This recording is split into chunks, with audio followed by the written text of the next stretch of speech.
Welcome guys! Just me! Good day mga guys! Samahan niyo ako. Magluto tayo ngayon. Gagawa tayo ng lasagna, spinach. Itong aking mga ingredients.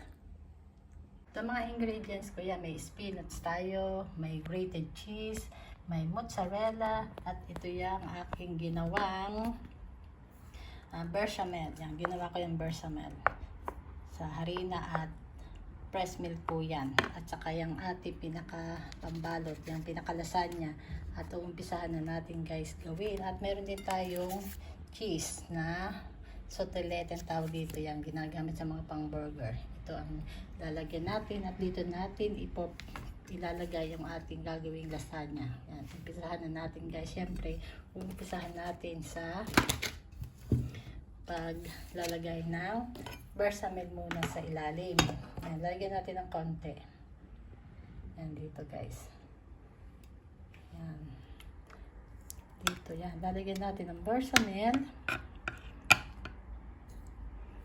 Tapos lalagyan natin ito yung pinaka pasta. Yan. Yan yung pinaka pasta na ready na po siyang pasta na pang bechamel na pang lasagna. Yan. Yan, ipoform lang natin ganito hanggang sa matapos natin siyan lahat. Tapos yan, lalagyan natin ng pinaka spinach. Yan, continuation lang po yung ganito ng paglalagay. Alam niyo naman kung paano gumawa ng lasagna, no? Yan, layer lang po siya. Ito, yan, pakita ko sa inyo pag tayo nakatapos magawa ng ating lasagna. Yan, ganito.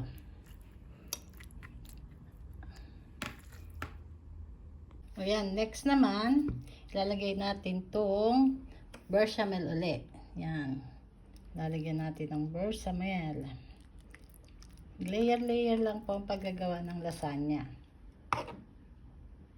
Mas masarap po kasi ang sariling gawa kaysa bumibili ng ready na. Yan, ito.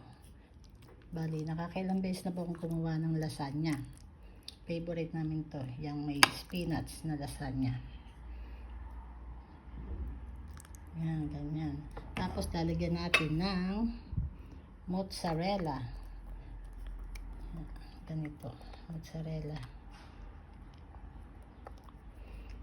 Tapos, with parmesan cheese. Grated cheese po to. Dalawang klase nalagay kong cheese. Ang isang nalagay kong cheese yung ganito. Ginagayat-gayat ko siya ng maliliit. Yan. Nilalagay ko lang yan sa ibabaw na ganito. Yung aking cheese. Para masarap siya. Kaya dalawang klaseng cheese ang ginagamit ko. Tsaka may mozzarella tayo na inilalagay. Favorite namin to. Ito. Yan. Ganito.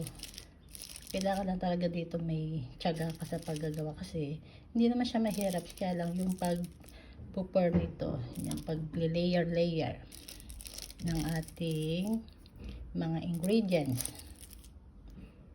Yan. Diba? Tapos yan. Siyempre, ilalagay din natin ng pasta. Yan. Yung ating lasagna. Hanggang sa makatapos tayo ng lahat na maubos natin yung ating ingredients na gagawin niya. Ipakita ko guys sa inyo pagka tayo ay nakatapos na ililere natin itong lahat. Bali yan guys. Patapos na tayo maggawa ng ating lasagna. Ang last na italagay natin ay ito. Yung pinakapasta niya uli. At tayo ay patapos na. Huli po natin itong layer. Ayan. Sa huli po kasi yan nilalagay tapos yung bechamel niya. Yan. Ayun ang pinaka last layer niya. Ikunin lang natin yan guys ng bechamel.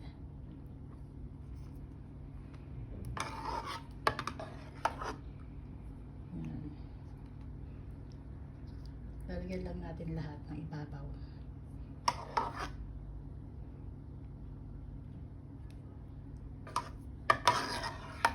Bali, naka-anim na kuha tayo ng patong ng lasagna na nagawa ko.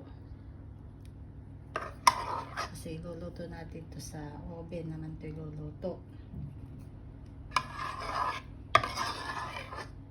Ayan, ganito. Pag nai-layer na natin lahat yan, ito last na ilalagay natin sa ibabaw. Yung pinaka-versatile na lang siya. Ayan, ganyan ang itsura niya. At lalagyan natin ng cheese sa ibabaw. Luluto natin to sa oven sa 180 degree, about mga 30 to 45 minutes atin niluluto. Ayan guys, tapos na yan ang ating lasagna. Luluto na lang natin yan sa oven yan. No? Yan ang tsura niya. Ganyan. Yan. Pakita ko na lang paglalagay natin to sa oven. Kailangan nagpapainit muna tayo ng oven. Yan. Lagay natin to sa oven maya. O yan guys, mainit ng ating oven.